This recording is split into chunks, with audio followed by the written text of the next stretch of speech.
At maaari na po akong tumanggap ng inyong mga katanungan. Unang tanong mula kay Junel Maribohok, UNTV.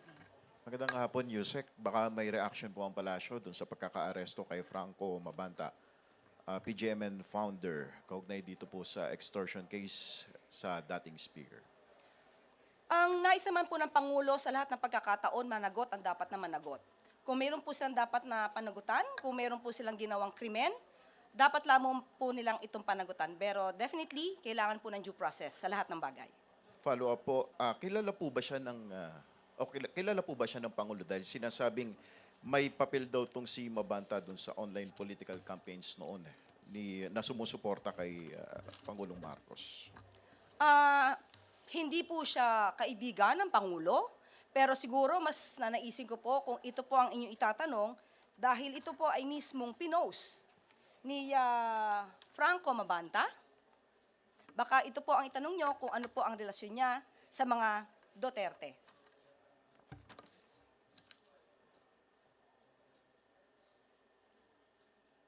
Nandiyan pa nga po si Harry Roque. Quick follow-up sa inyo pong pagkakaalam, Yusek. Ano po ang relasyon po kaya ni Mabanta sa mga Duterte? Ay, kayo po ang magtanong sa kanya. Lalong-lalo na po, marami naman po yata siyang na-feature sa kanya mga articles na halos ay kumakalaban sa administrasyon. Sunod na tanong mula kay Jervis Manahan, ABS-CBN. Hello po, ma'am. Si VP Sara po ay nagpa-interview sa The Hague, sa Netherlands. And sinabi po niya na the country is facing a triple whammy from rising fuel costs, a weakening peso, and soaring inflation. At sinabi rin po niya na dapat tulungan ng pinakamahirap dahil baka sila ang gumawa ng krimen. And she also said na wala ng pera ang Pilipinas dahil sa utos ng DBM na i-check ang savings ng mga opisina. Any comment po dito? At hindi daw po ba aware si VP na ito ay para sa uplift funds? Okay, unang-una, may kasama po ba siya mula sa mainstream media habang siya ay nagsasagawa ng kanyang press con? Press po ba talaga ang kanyang kasama? Tanong ko lang naman po yan. Well, anyway, unang putok pa lamang po sa Middle East, February 28, nag-utos na po ang Pangulo kung paano matutulungan at marirepatriate ang mga kababayan nating Pilipino na mga OFWs sa Middle East. Unang araw pa lamang po yan, habang ang Vice Presidente ay nasa ibang bansa noon. Nagsagawa na po at nag-utos na po ang Pangulo sa DSWD kung paano natin matutulungan ang mga drivers. Ang mga tricycle drivers, PUVs, motorcycle taxi, lahat po. Pinatulungan na po at alam po nating lahat yan. Hindi lamang po yan. Mayroon pa pong fuel subsidy. At mayroon pa pong tupad project. At maliban po dyan, nag-create nga po ng uplift para po ma-monitor kung paano po matutulungan ang mga kababayan natin, lalong-lalo na yung mga nangangailangan.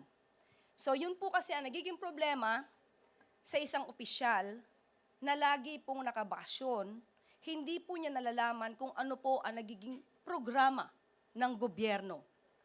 Sa kasalukuyan po, tayo po ay abala sa ASEAN Summit, ang Pangulo ay abala sa ASEAN Summit, pero ang Vice Presidente ay nakabakasyong muli. Sunod na tanong mula kay Rafi Ayeng, Daily Tribune. Hi, Yusek. Good afternoon po. Reaksyon na lang ng Malacanang sa doon naman sa trade of tirades and allegations sa pagitan naman ni Executive Secretary Ralph Recto and Batangas Representative Leandro Lebiste. Hindi po ba pinagsasabihan ng palasyo si ES na huwag na lamang patulan ang issue? Kasi sabi kasi ni Representative Lebiste, and I quote, "At sa totoo lang, enjoy na enjoy ako dito, lalo na't pinapatulan ako ng Little President at iba't ibang mga kongresista. Tinawag nga akong kulang sa pansin, di ba? Baka mas madismaya pa ako kung hindi nila ako papansinin." Oh, di ba, tanong niyo po, dapat bang patulan pa ni ES Ralph Recto? Eh di sana po ang mainstream media at ibang mga SOCMED dapat hindi na rin siya patulan. Dahil ang sabi niya ay kulang lamang daw siya sa pansin. But anyway, ang Pangulo po ay nagkaroon po ng pagpupulong kasama si Executive Secretary Ralph Recto kahapon at hindi po ito napag-usapan. So, kung meron man silang personal na alitan, sa kanilang dalawa na lamang po yun. At sa ating pagkakaalam ay sumagot na po si Executive Secretary Ralph Recto at basahin nyo na lamang po kung ano ang mensahe ni ES Ralph Recto. Thank you. Sunod na tanong mula kay Luisa Cabato, Inquirer.net. Good afternoon po, Yusek. What is the update on the government's response efforts to those affected by the recent activity of Mayon volcano, especially since Albay has already placed several areas under state of calamity? Yes, opo. Unang-una po, inutusan na po ng Pangulo ang lahat ng mga concerned agencies. At sa ngayon nga po ay nagbigay ng pinaka-update na report ang DSWD. Nakapagbigay na po ng 93,373 food packs, 1,402 ready-to-eat food boxes, and 7,634 non-food items.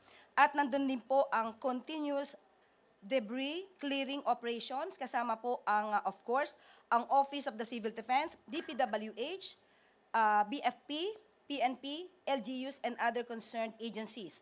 Nandyan din po ang maintaining strict enforcement of 6-kilometer danger zone and evacuation protocols, and to ensure proper management and operations of evacuation centers, and to sustain, of course, the provision of essential services, kagaya po ng pagkain at iba pang mga pangangailangan, and provide health services to affected persons. And of course, kasama rin po dito to provide veterinary care for evacuated animals and to conduct post-disaster assessments. So yun po, patuloy pa po hanggang sa ngayon ang pagmamonitor dito po sa nagaganap sa Mayon volcano, sa Albay. Sunod na tanong mula kay Carl Magada, Daily Tribune. Yusek, may we have an update on status of DOLE Secretary Laguesma? Meron po kasi mga balita na sinasabi nila na meron ng sakit and baka possibly mapapalitan na siya. Pagka po meron na po akong update, ay ipapahayag ko po sa inyo agad-agad. Thank you. Okay, wala nang tanong mula sa Cebu Media at sa Malacanang Press Corps. Balik sa iyo, Yusek Claire.